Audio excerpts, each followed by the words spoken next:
Pasadena. Yeah. We're at a rock concert. Yeah.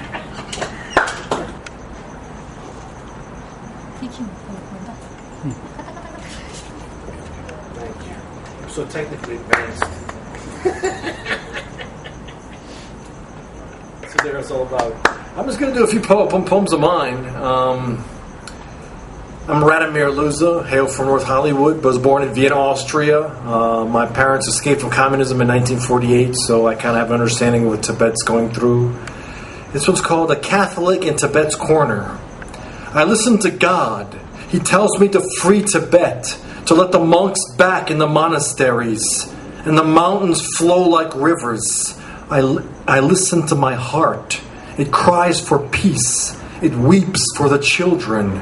It is the children who feel the rain, who stand in the forest of missed opportunities. I listen to my priest. He tells me that God is always at work. I listen to the nuns. They tell me that the mothers feel it last, but forever.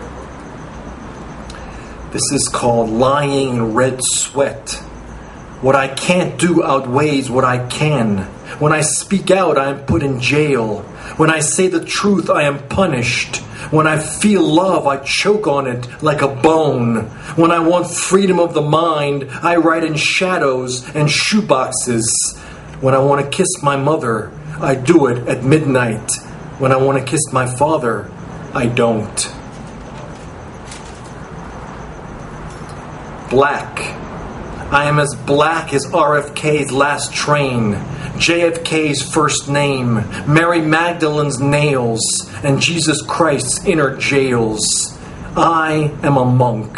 I am a Tibetan. I am a freedom fighter. I don't care about money. I don't care about honey. I don't care about being funny. I want love for myself. I want love for everyone else. And until the world laughs from the weight of air, I will fight for the God in you and me and the love that sets us free. My father, the anti-communist, He may have said that tensions have eased. He may have sensed the difference between Tibet and his beloved Czechoslovakia. But my father, the World War II resistance fighter, was against the invasion of Tibet with every ounce of his intellectual pride. My father, who escaped communism in Czechoslovakia with my mother in 1948, with one suitcase down deep where it mattered, sided with the Tibetan people like a surfer sides with a monster wave and the sun with the seeds in the soil. He never said so, but then again, he didn't have to. And finally, I've never written about Tibet before. I had to check where it was on an atlas. I had to read about it in the dictionary. I'm writing about it because I respect the Dalai Lama. And I heard on the news that the people are oppressed as the Christians under the Romans, as oppressed as we all are under a black sun. Thank you very much. I'm Radomir Luz, and God bless you. Thank you.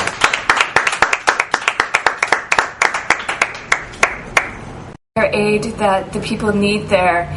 A lot of the buildings have collapsed and they're damaged, and also due to recent flooding. So they are still looking for a lot of the people in Sikkim, Gangtok, affected by the earthquake.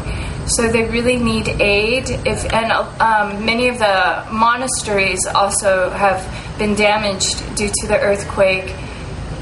So if you can please check out Google Sikkim, Sikkim, Gangtok, earthquake, and see if you can help in any way. That would be wonderful.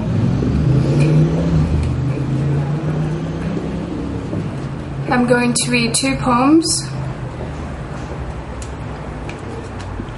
The first one is called My Angel.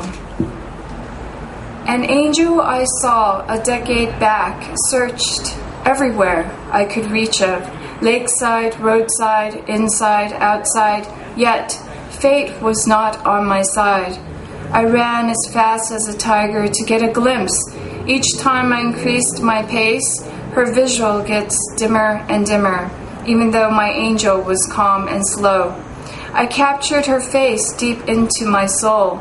Still, it's clear on every detail. Life went on as it's meant to flow, but had my angel in every thought. Years passed by, leaving a confused picture, traveled into my past to search for it, almost reaching at my destination. Something cropped up in front of my eyes. A shocking moment approaches vaguely. My angel shows up from nowhere, dumbstruck and startled by her approach, of nothing to say but to behold her. This next poem is titled Remember. Foreign engraved our generation, but do work for our country's restoration. Do not forget China's excavation on our land and people inside our nation, exploiting all our ancestors' creation. Our race is on the verge of deterioration. Hold one another's hand for unification. Unity will be the strength for our destination. Charter remains charter unless we make it constitution. China in Tibet has massacred 100 years tradition, and we in exile lost in modern addiction. Now I'm stuck with a puzzling question. Are we China's partisan in their hideous action? Red with yellow stars waving since China's invasion led to thousands excavation. Martyrs from the Great Revolution sacrificed their lives for our future evolution. 5 decades of martyrdom in Tibetan nation, we rose from obscurity to universal recognition.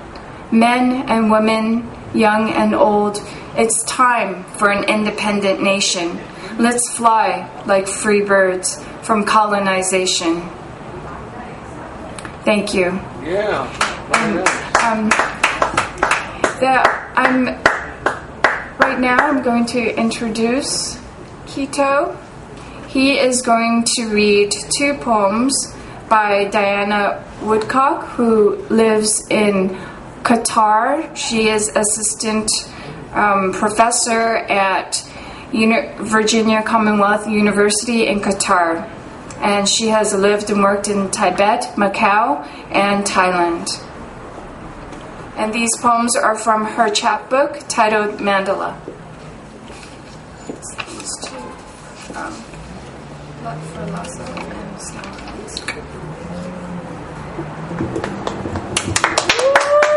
Thank you very much. From the book For Lhasa. March 17, 2008, I could not shake the thought of you in flames. Throughout the day, whispering the names of those I know still living in your center, on your periphery. Felt your misery. Smelled burning shops, overturned cars, Chinese flags. Saw smoke rising like incense over the Potala and Jokang. Heard the rumblings of 100 tanks moving through your hollowed streets. Remember the soldier who narrowly missed me, knocking me down, bicycle and body sprawled on the ground as he sped past, laughing. Today I said it out loud to no one. To no one in particular, to the nameless faces in the crowd. I never left nor loved any city more. So tonight I'll fill 7 prayer bowls, make a mandala out of Arabian desert sand. Remember as I dangle my feet in Gulf waters, the source of the Ganges, and wonder if indeed I am a certain Lama's reincarnation. I'll take that long flight back, walk the famished, inflamed road leading to the holy city where I'll rise up like incense, a faithful wife burning on her husband's pyre, because I can't forget you, most fragile, tragic city of Tibet.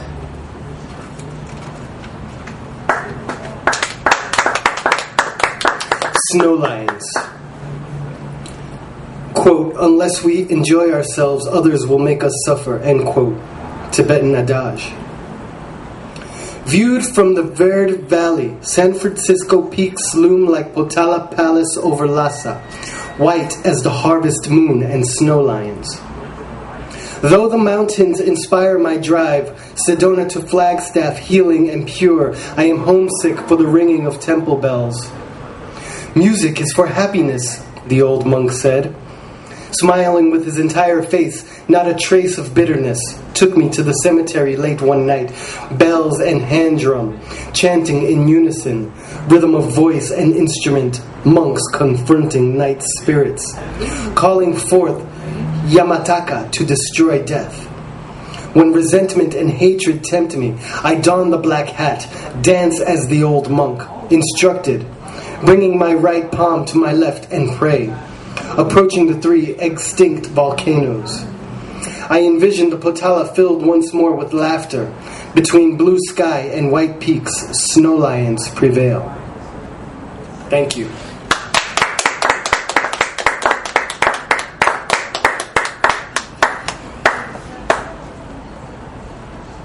And thank you, Diana Woodcock, for writing these poems. Yeah.